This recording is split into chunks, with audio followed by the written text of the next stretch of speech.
গাধার পিঠে মিসাইল, আর মিসাইলের উপর চড়ে বসেছেন মার্কিন প্রেসিডেন্ট ডোনাল্ড ট্রাম্প। ট্রাম্পের এই প্রতিমূর্তি দেখা গেছে মেক্সিকোতে।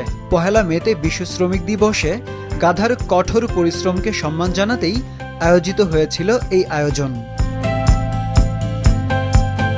পিঠে ভারী বোঝা নিয়ে নিরন্তর ছুটে চলা, অথচ চোখ দুটো নির্লিপ্ত, ক্লান্ত, তবুও ছুটে চলা অবিরাম।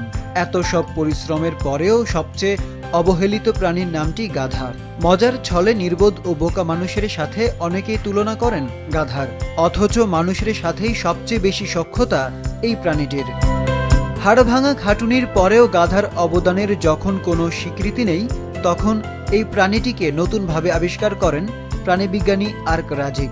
2018 সালে মরুভূমিতে গাধাকে নিয়ে গবেষণা করতে গিয়ে তার চোখে ধরা পড়ে প্রাণীটির অসামান্য অবদান। গাধার অক্লান্ত পরিশ্রমকে স্বীকৃতি দিতেই এই মিশরীয় প্রাণীবিজ্ঞানী 8ই মেকে বিশ্ব গাধা দিবস হিসেবে পালন করার সিদ্ধান্ত নেন। গাধার গুরুত্বকে আরও তাৎপর্যপূর্ণ করে তুলতেই গত 8 বছর ধরে বিশ্বব্যাপী পালন করা হয় বিশ্ব গাধা দিবস। তখন থেকেই গাধাকে নিয়ে মানুষের দৃষ্টিভঙ্গি পাল্টাতে থাকে। প্রখর স্মৃতিশক্তি ও তুখর ইন্দ্রিয় ক্ষমতা সম্পন্ন এই প্রাণীটিকে নতুনভাবে পরিচিতি এনে দেয় বিজ্ঞানী আর্ক রাজিক। বিশ্ব জুড়ে বিভিন্ন আয়োজনে পালন করা হয় বিশ্ব গাধা দিবস। যে প্রাণীটিকে শুধুমাত্র বাহন হিসেবেই ভাবত মানুষ, বিশেষ দিনেই সে প্রাণীটি সাজে বাহারি সাজে।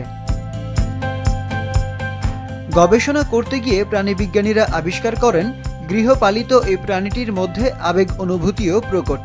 একা থাকলেই বিষণ্ণ হয়, সঙ্গী পেলেই হয়ে ওঠে চঞ্চল ও প্রফুল্ল, যে কারণে মানুষের সাথে বন্ধনটাও জমে ওঠে জম্পেশ।